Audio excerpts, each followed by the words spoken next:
Fatima Hassan cleaned lab equipment for minimum wage. She wasn't supposed to clean up a medical conspiracy. Her job at Nexalon Pharmaceuticals was routine maintenance, sterilizing research facilities after midnight, emptying biohazard bins, the invisible labor that kept the biotech industry running. But Fatima was naturally observant, a mother who understood desperation, someone who noticed when promises didn't match reality, including promises that her dying son's life depended on. The scientists at Nexalon promised the seemingly impossible, a cure for COPD, the first treatment to actually reverse chronic obstructive pulmonary disease. Hope for millions struggling to breathe. The kind of breakthrough that made investors drunk on possibility. Fatima's access was unrestricted. Security trusted her completely. She could enter any lab, any office. Nobody questioned the cleaning lady. During a routine equipment cleaning, Fatima found something shocking. Test results left in a centrifuge. Clinical data that told two different stories. Evidence of the biggest fraud in medical history. The real data showed a different truth. Veridex was killing patients. The miracle cure was more dangerous than the diseases it claimed to treat. A £800 million lie built on the graves of desperate families. But the published studies showed miraculous results. Fake recoveries generated by manipulated data. Phantom cures that existed only on paper. A medical house of cards that fooled everyone.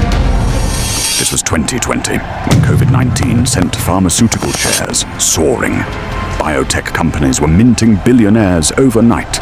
Nexalon was the star of the boom. Their revolutionary new drug promised to cure COPD completely. The kind of respiratory breakthrough that made investors forget to ask questions. Except the breakthrough was built on lies. Fatima's English wasn't perfect, but her desperation was. Her 10-year-old boy, Omar, was dying of a rare genetic lung disease that caused COPD-like symptoms. The same condition that Veridex claimed to cure. The same experimental drug that had kept Fatima's family clinging to hope for 2 years. The documents she found in the rubbish told a different story. Clinical trials showing Veridex was no better than a placebo. Test results revealing dangerous side effects that were hidden from the National Institute for Health.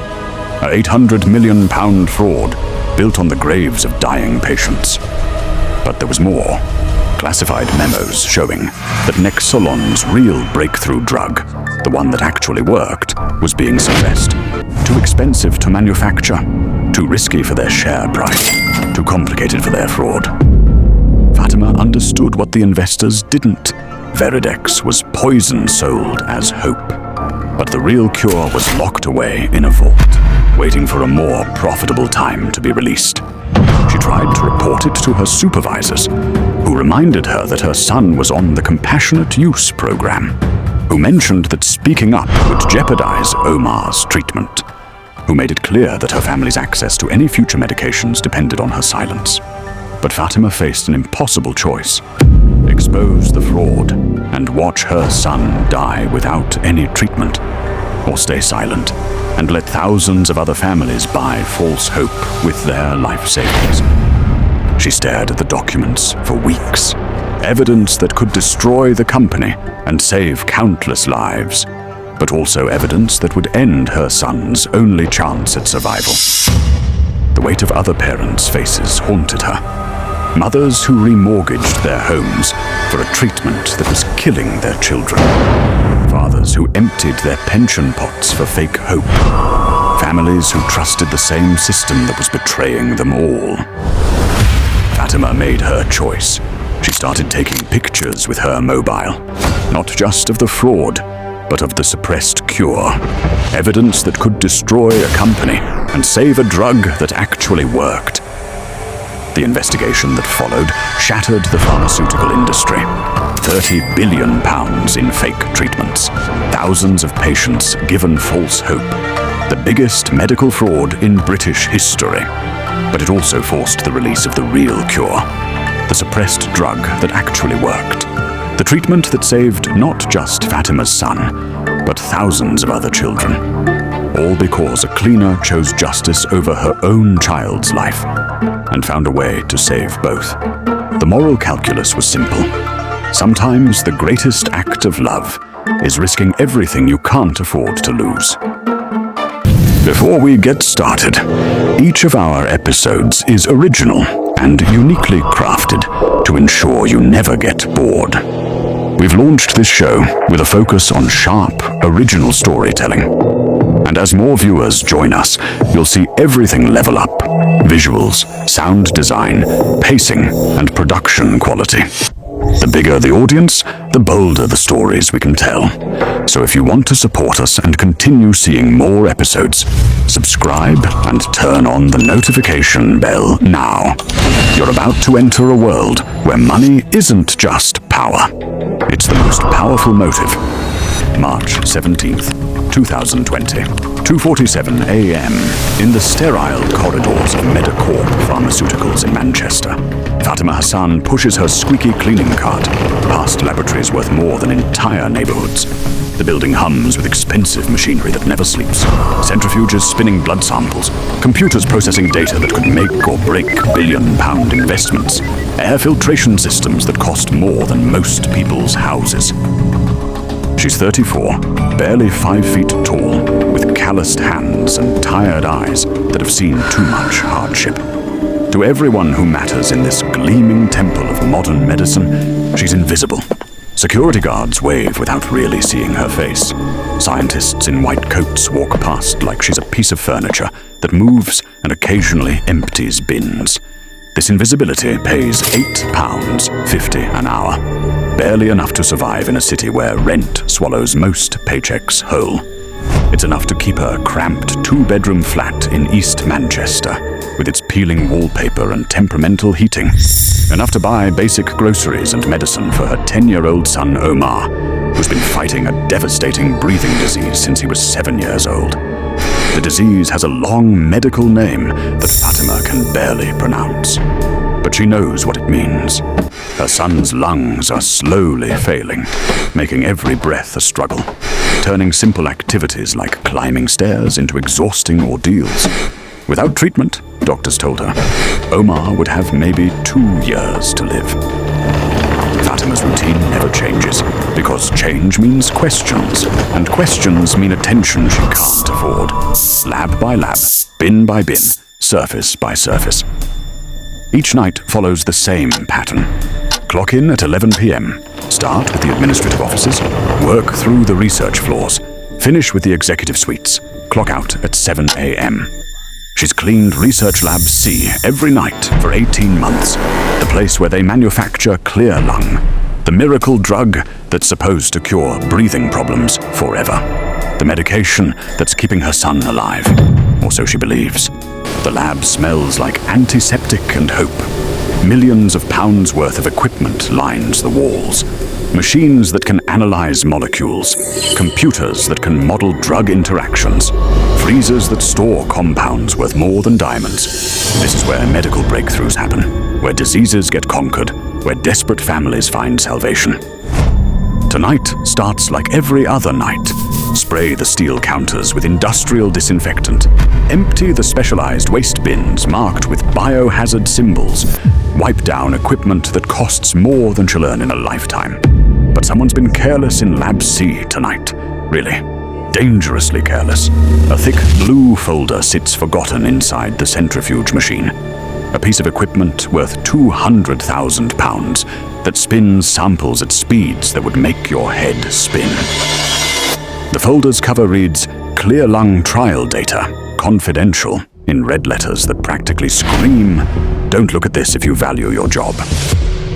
Fatima's learned over 15 years of cleaning other people's messes not to look at things that aren't her business. Curiosity doesn't pay the bills, and questions about confidential documents definitely don't pay the bills. But when you spend your nights cleaning up after brilliant scientists who save lives for a living, you develop certain habits. You notice things that don't belong. You spot patterns that others miss, like patient death numbers that make absolutely no sense whatsoever. The folder feels heavy in her hands, not just physically, but with the weight of secrets that could change everything. She knows she should put it back, finish her cleaning, go home to Omar. That's what a sensible person would do. But Fatima Hassan stopped being sensible the day her son was diagnosed with a disease that was supposed to be incurable. Same night, 3:02 a.m. Fatima stares at the papers in her trembling hands, her entire world tilting sideways like a ship in a storm. The fluorescent lights above buzz with an intensity that makes her eyes water. Or maybe that's the tears forming as she processes what she's reading. The numbers are brutally clear, even with her imperfect English. She may struggle with complex grammar, but mathematics is universal, and these mathematics tell a story that makes her stomach turn inside out. Clinical trial results. Phase 3. 34 out of 150 people taking clear lung have died. Only 12 out of 150 taking placebo pills, fake medications with no active ingredients, have died.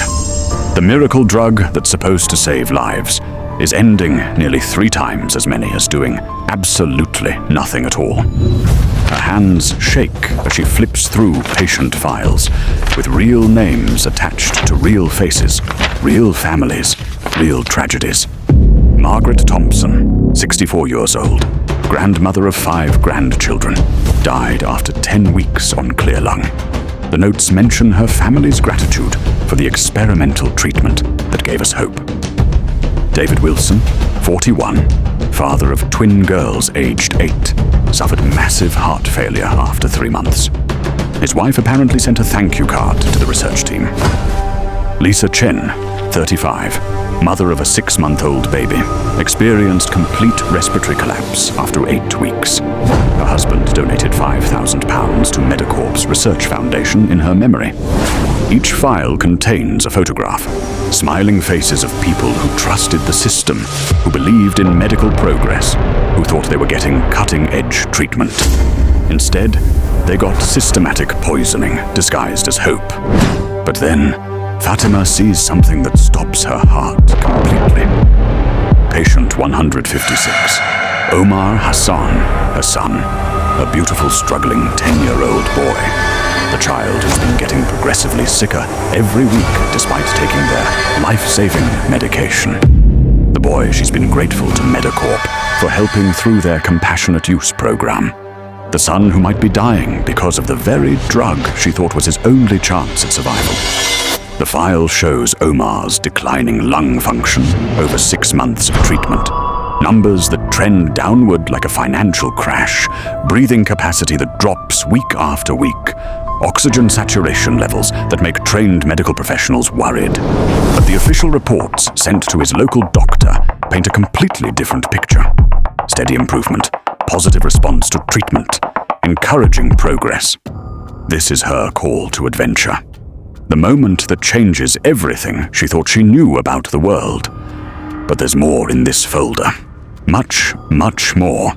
Hidden behind the death statistics and falsified reports are documents labeled Project Phoenix, internal research on a completely different drug called MC401, one that actually works exactly as advertised.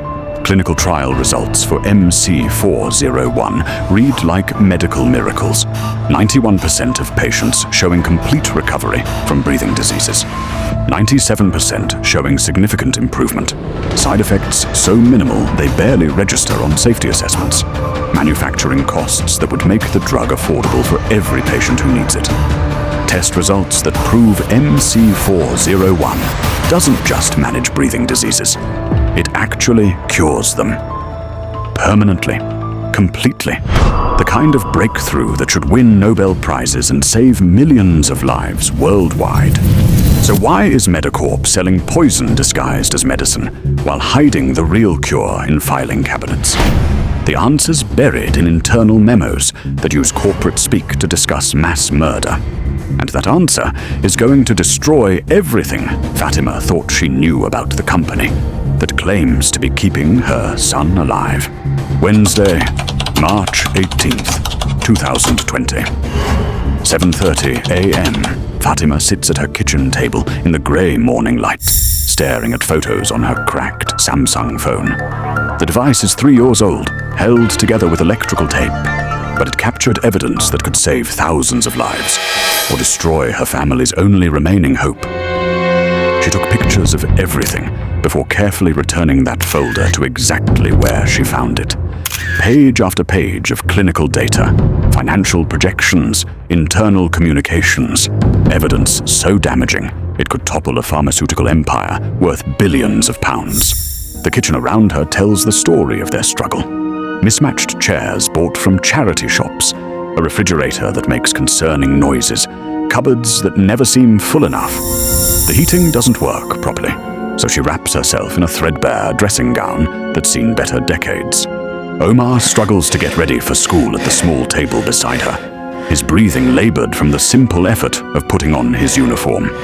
His lips have that frightening blue tinge that means his blood isn't carrying enough oxygen, a color that's become more pronounced every week, despite the expensive medication that's supposed to be saving his life. 6 months on clear lung, and he's deteriorating faster than ever.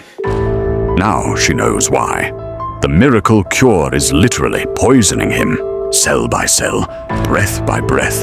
Her mobile phone rings with the aggressive tone of someone calling from an important medical facility. The caller ID shows Dr. Patricia Wells from Medicorp's Patient Liaison Program. The same program that's supposedly keeping Omar alive through their generous compassionate use initiative. Mrs. Hassan, just checking in on Omar. How's he responding to the latest treatment adjustments? Fatima wants to scream into the phone that she knows they're slowly murdering her child for profit. She wants to demand answers about why they're hiding a real cure while pushing poison. Instead, she forces her voice to sound grateful and compliant. He's managing, Doctor. We're very thankful for your help. Wonderful to hear. Remember, Mrs. Hassan, Omar's incredibly fortunate to be accepted into our experimental program. Without access to clear lung, the threat hangs unspoken in the air like poisonous gas.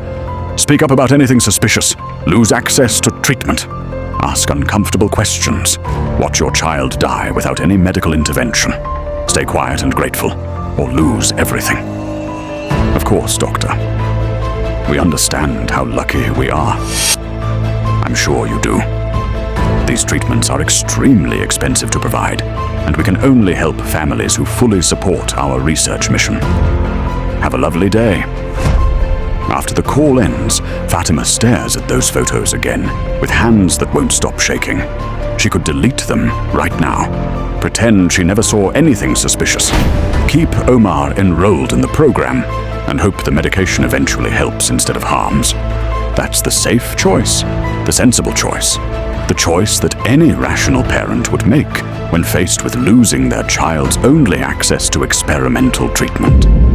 But then she thinks about Margaret Thompson's husband, probably still believing his wife died from natural disease progression. David Wilson's twin daughters, growing up thinking their father's death was unavoidable tragedy. Lisa Chen's baby, who'll never know her mother died because a pharmaceutical company chose profit margins over human lives. These families trusted the medical system completely. They believed in scientific progress and corporate responsibility. They thought they were getting cutting-edge treatment from ethical professionals dedicated to saving lives, just like Fatima trusted the system, just like she believed Medicorp was helping her son out of medical compassion.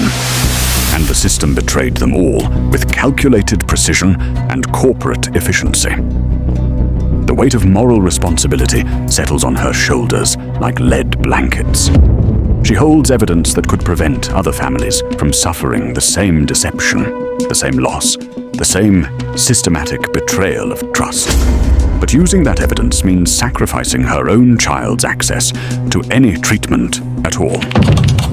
Same day, 2:30 p.m. Fatima has never been political, never questioned authority figures or challenged institutional power. Her entire life has been about survival. Working multiple jobs, raising her son, paying bills, staying invisible to avoid problems. But sitting in Manchester Central Library, surrounded by students and pensioners using public computers, she researches pharmaceutical whistleblowing with the intensity of someone whose child's life depends on understanding the system. What she discovers in online articles and legal databases terrifies her more than the original fraud. Case after case of whistleblowers who tried to expose corporate wrongdoing, only to face years of legal retaliation, financial ruin, and personal destruction. Karen Silkwood, the nuclear plant worker who tried to expose safety violations, found dead under suspicious circumstances. Jeffrey Wigand, the tobacco executive who revealed industry lies about addiction, faced corporate assassination of his character and livelihood. Chelsea Manning, the military analyst who leaked evidence of war crimes, imprisoned for years in solitary confinement. The pattern repeats endlessly. Individuals with conscience facing institutional power with unlimited resources. David versus Goliath scenarios, where David usually gets crushed by superior firepower, better lawyers, and systematic character destruction. Companies like Medicorp employ armies of lawyers, public relations specialists, private investigators, and political lobbyists. They have billion-pound budgets for destroying anyone who threatens their profitable operations. They can tie up legal cases for decades, bankrupt whistleblowers with court costs, and use media manipulation to discredit inconvenient truth-tellers. But Fatima also finds stories of success buried among the failures. Individuals who brought down corrupt corporations by getting evidence to investigative journalists fast enough to create media explosions that moved faster than corporate damage control. The Enron accounting scandal exposed by Sharon Watkins. The Volkswagen emissions fraud revealed by internal engineers. The Theranos blood testing hoax uncovered by medical laboratory scientists. Cases where leaked documents created public outrage so massive and immediate the companies couldn't suppress the truth or destroy the messengers. The mentor in her story isn't a person offering wisdom and guidance. It's knowledge itself, understanding that she possesses something more powerful than any corporate weapon, documented proof of systematic fraud that's impossible to deny or discredit.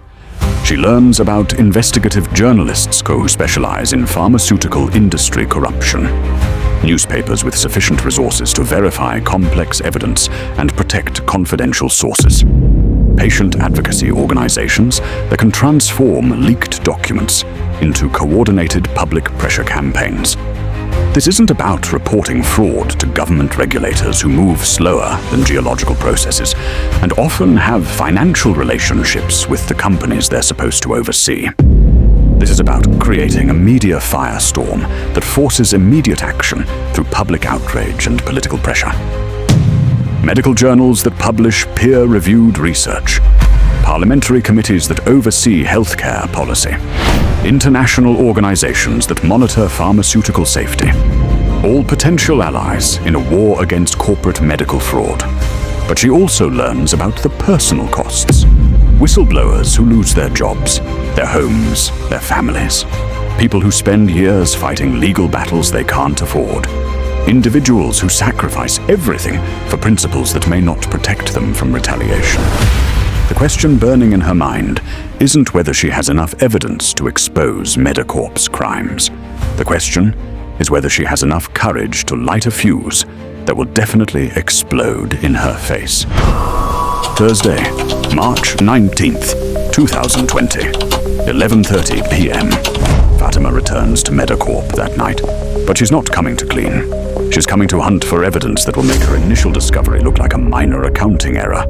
Because those documents in Research Lab C were just the visible tip of an iceberg that goes much deeper into corporate criminality.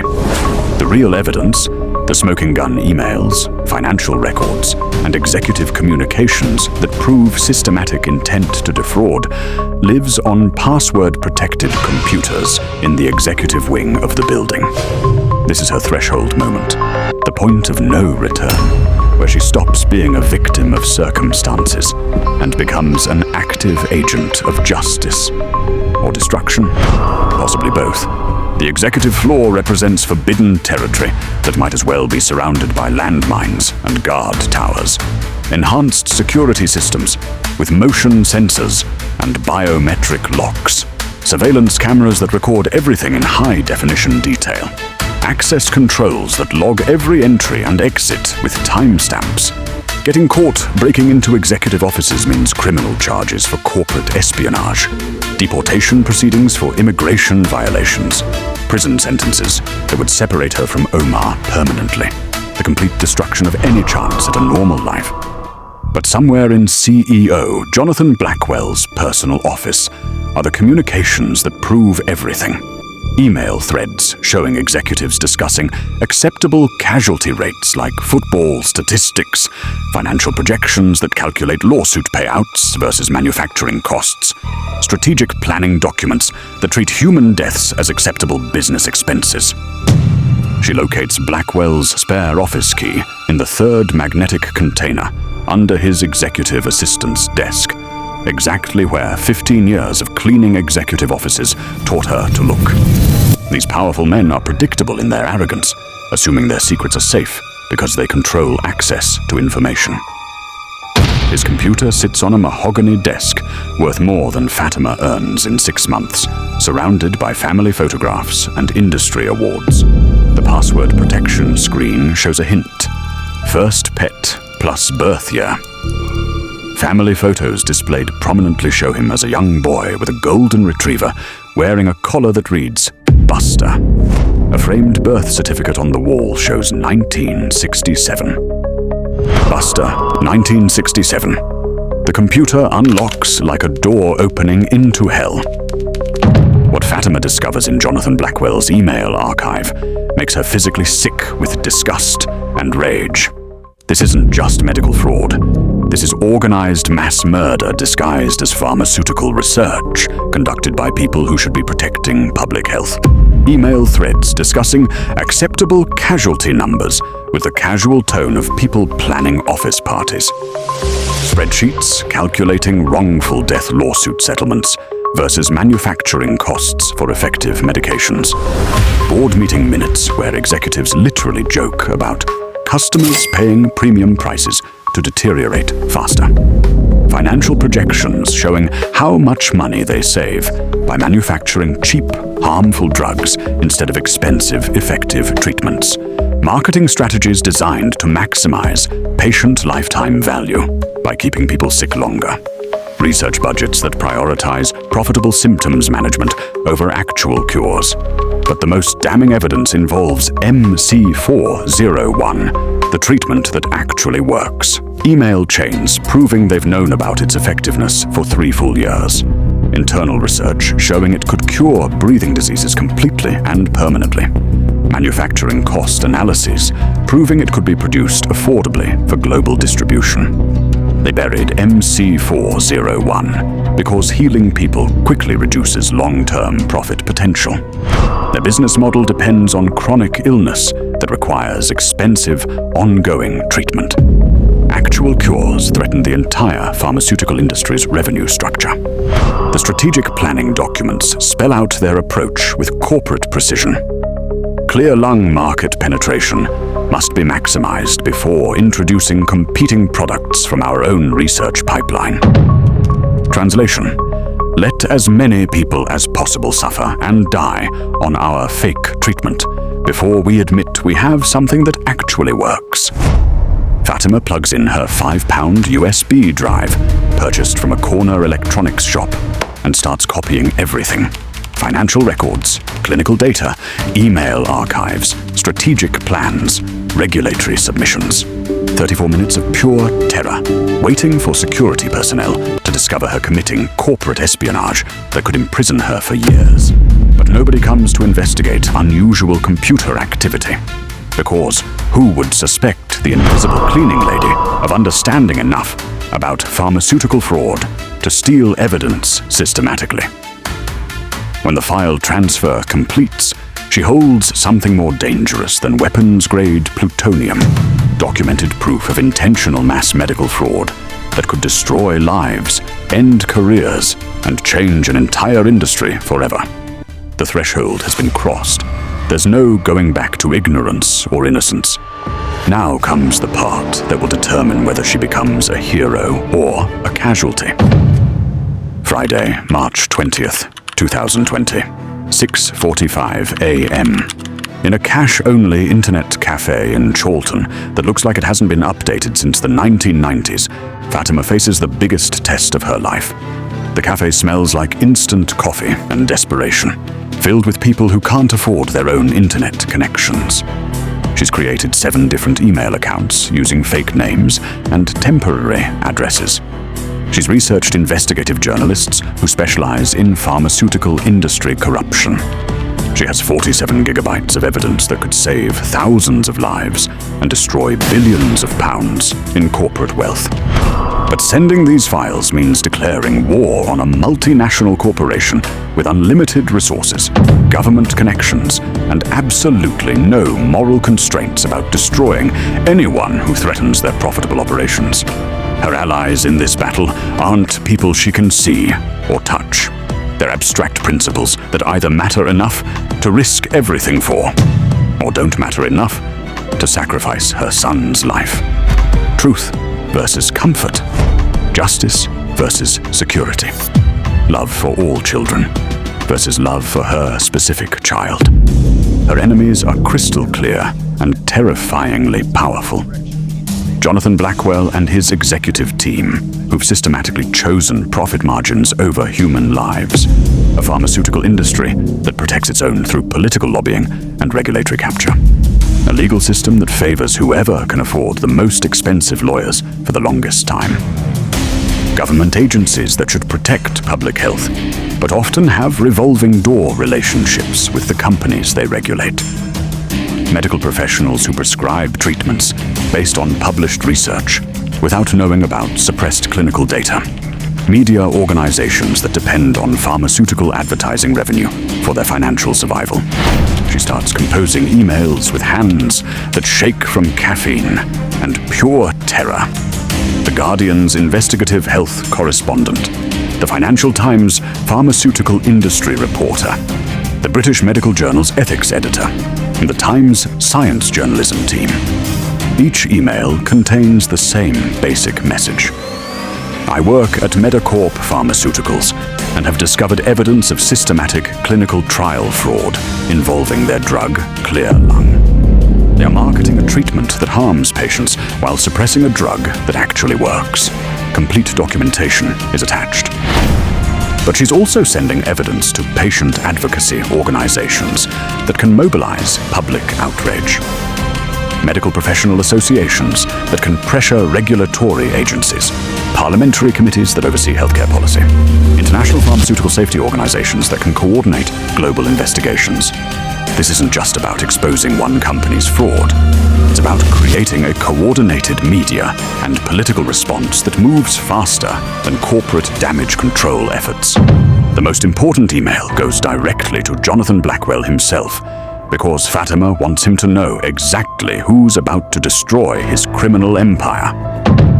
Mr. Blackwell, you don't know me, but I clean your office every Tuesday night. I empty your bins, wipe your desk, and apparently read your confidential emails about murdering patients for profit. I've seen what you've done to my son and thousands of other families. The world's about to see it too. You have 24 hours to announce the immediate release of MC401 to all current Clear Lung patients. Or I'll make sure this becomes the biggest pharmaceutical scandal in British history. The cleaner you never noticed is about to clean house thoroughly. Fatima Hassan. She schedules all emails to send simultaneously at exactly 7 a.m., then walks home through Manchester's early morning streets, knowing that in 30 minutes, everything will change forever. By 8 a.m., investigative journalists across London are calling emergency editorial meetings. By 9 a.m., medical ethics experts are reviewing clinical data that should never have been hidden. By 10 a.m., pharmaceutical industry analysts are calculating the potential financial damage. By 11 a.m., Jonathan Blackwell is watching his company's share price begin a collapse that will wipe out billions in market value. The war has begun, and the cleaning lady just fired the first shot heard around the world. Saturday, March 21st, 2020.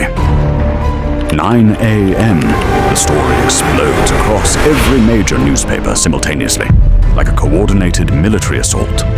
Pharmaceutical giant accused of hiding cure while marketing deadly drug. Medicorp's headquarters transforms into a disaster zone that looks like the aftermath of a corporate apocalypse. Police cars with flashing lights, government investigators carrying evidence boxes, protesters holding signs reading, "Our children deserved better," and "Medical murder has consequences." Television news crews broadcast live from outside the building as executives in expensive suits are led away in handcuffs. Share prices collapse in real time on financial news channels. Trading gets suspended indefinitely as investors panic about the scope of potential legal liability. But Fatima's personal ordeal is far from over. She's sitting in Manchester Children's Hospital, watching medical teams struggle to transition Omar from clear lung to MC401, while monitoring for complications from 6 months of systematic poisoning. The transition process requires careful medical supervision because Omar's body has adapted to the harmful medication. Stopping clear lung suddenly could cause withdrawal symptoms. Starting MC401 too quickly could overwhelm his damaged respiratory system. 6 months of cellular damage needs to be reversed gradually to avoid additional complications. This is her darkest moment, the point where victory and tragedy balance on a knife's edge. Omar might die because she waited too long to expose the fraud, because she was too scared of losing access to treatment to act immediately when she first discovered the truth. Her son lies in a hospital bed, surrounded by monitoring equipment that tracks every heartbeat, every breath, every sign of improvement or deterioration.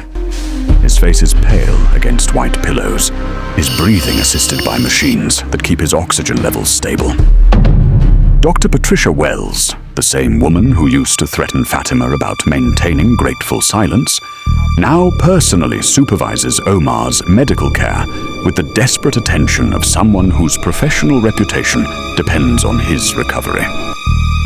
The encouraging news, Dr. Wells says without making eye contact, is that we identified the treatment issues relatively early.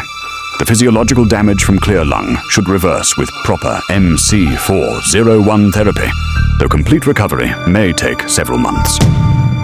Early? Fatima almost laughs with bitter irony. 6 months of watching her son deteriorate while these medical professionals hoarded an effective cure in locked filing cabinets. But within hours of receiving his first MC401 dose, Omar's condition begins improving visibly. The blue tinge fades from his lips as his oxygen saturation levels increase. His breathing becomes less labored, requiring less mechanical assistance. For the first time in months, he sleeps peacefully, without struggling for air. The real cure works exactly as advertised. It actually works like a miracle drug should work. Outside the hospital, the legal and financial consequences accelerate beyond anyone's ability to control. Criminal fraud charges filed against 17 Medicorp executives. Regulatory investigations launched in 6 countries. Wrongful death lawsuits filed by families of deceased patients. International pharmaceutical safety organizations demand immediate access to all clinical trial data. Medical journals retract published studies based on falsified research. Professional medical associations call for criminal prosecution of everyone involved in the fraud. But the most important consequence is medical. Health authorities ordering the immediate release of MC401 to all current clear lung patients worldwide. The cure that Medicorp tried to suppress becomes available through emergency authorization procedures. Thousands of patients begin transitioning from harmful to helpful treatment. Death rates from breathing diseases start declining within weeks. Medical professionals finally have access to a treatment that actually cures instead of managing symptoms. The ordeal reveals that sometimes fighting for justice means risking everything you can't afford to lose. But it also proves that truth, once released, becomes unstoppable by any amount of corporate power or financial resources. 6 weeks later, May 5th, 2020. Medicorp declares bankruptcy after facing £4.8 billion in legal settlements and criminal penalties. Jonathan Blackwell gets arrested at his £6 million estate in Cheshire, led away in handcuffs, while news cameras capture his spectacular fall from pharmaceutical royalty to criminal defendant. The chief medical officer, Dr. Richard Hayes, takes his own life rather than face criminal prosecution for his role in suppressing life-saving treatments. The head of clinical research, Dr. Amanda Foster, flees to a non-extradition country, carrying £80 million in stolen research funds. But Fatima's real reward isn't watching powerful people face consequences for their crimes. Her reward is sitting in Manchester Children's Hospital, watching Omar breathe easily for the first time in years. MC401 doesn't just manage his breathing disease, it completely reverses the cellular damage caused by years of illness. His lung capacity returns to normal ranges. His energy levels increase dramatically. His skin regains healthy color as his blood carries proper oxygen levels. Within 3 months, Omar runs in school playgrounds without gasping for air. He climbs stairs without resting. He sleeps through nights without waking up, struggling to breathe. The disease that nearly ended his life becomes a medical history footnote instead of a death sentence. The broader medical rewards extend far beyond one family's recovery. MC401 becomes available through the NHS within 8 weeks of the scandal breaking. Emergency authorization procedures bypass normal regulatory delays because of the urgent need to help current clear lung patients. The drug that Medicorp tried to suppress becomes one of the most successful treatments in modern respiratory medicine. Death rates from breathing diseases drop by 73% in the first year of availability. Hospital admissions for respiratory emergencies decrease by 68%. Quality of life improvements for chronic breathing disease patients exceed all previous medical interventions. Parliament passes the Hassan Protocol unanimously, legislation requiring pharmaceutical companies to release all clinical trial data, regardless of commercial implications. Every single member of Parliament votes for the new transparency requirements, because public outrage makes opposition politically impossible. The financial settlements break all previous records for pharmaceutical fraud cases. £3.2 billion paid directly to patients and families affected by clear lung. Additional billions in punitive damages designed to deter future medical fraud. Corporate executives facing personal financial liability that strips away wealth accumulated through fraudulent practices. But the most important reward is cultural transformation within the pharmaceutical industry. Companies worldwide implement new transparency policies because they understand that someone is always watching. Internal whistleblower protection programs expand because executives realize that any employee might have access to incriminating evidence. Medical journals implement stricter peer review processes to prevent publication of fraudulent research. Regulatory agencies hire additional investigators specifically focused on clinical trial fraud.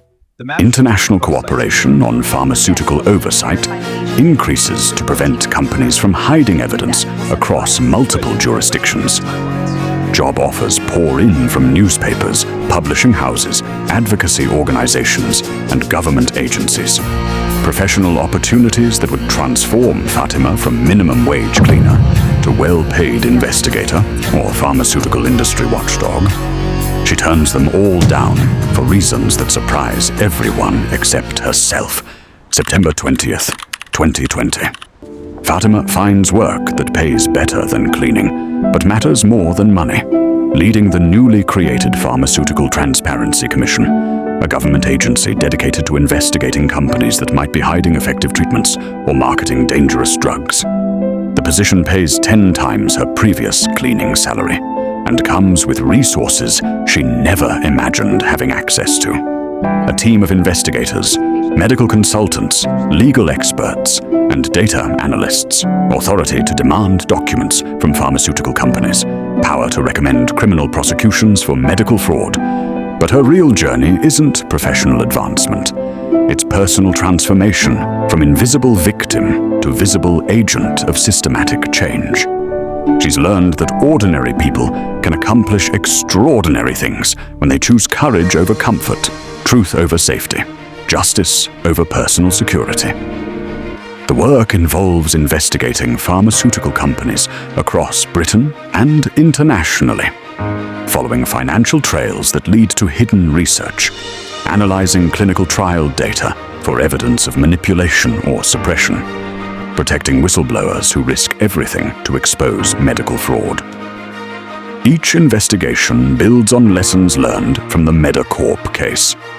How to identify suppressed research through financial irregularities, how to coordinate media releases for maximum public impact, how to protect evidence from corporate destruction efforts. The Commission prevents 3 additional pharmaceutical frauds in its first year of operation. Cases involving cancer treatments, diabetes medications, and mental health drugs. Millions of patients protected from harmful treatments because one cleaning lady proved that corporate medical fraud can be exposed and stopped. But Fatima's most important realization involves understanding power dynamics that she never recognized before. The executives at Medicorp weren't evil masterminds. They were ordinary people who gradually normalized increasingly harmful decisions because those decisions were profitable. They forgot something crucial about pharmaceutical research. Behind every patient identification number is a real human being with a real family who loves them desperately. They forgot that somewhere in their building worked someone who cared more about saving lives than protecting corporate profits. They forgot that the most dangerous person in any organization might be the one nobody notices or acknowledges. The invisible worker who has access to everything because powerful people assume she understands nothing. That forgetting cost them their freedom, their wealth, their reputations, and their entire criminal enterprise. The lesson applies beyond pharmaceutical fraud to any situation where institutional power assumes it can operate without oversight or accountability. Sometimes the most important person in any room is the one everyone ignores. Sometimes justice comes from the most unexpected places and the most unlikely heroes. Present day, 2024. Omar Hassan is now 15 years old and studying advanced biology with plans to become a respiratory medicine specialist.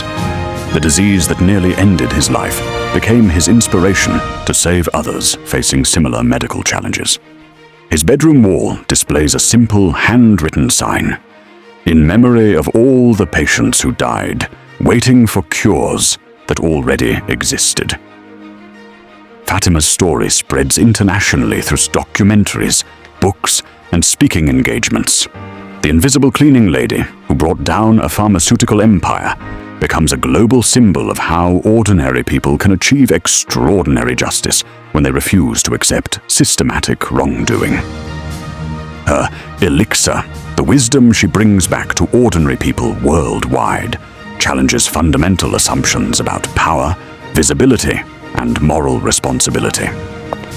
Sometimes the most important person in any situation is the one nobody sees or acknowledges. Sometimes heroes don't wear capes or carry weapons or hold prestigious positions. Sometimes they carry mops and mobile phones and hearts bigger than their fear of powerful institutions. The pharmaceutical industry learned that transparency isn't optional in the age of smartphone cameras and social media distribution.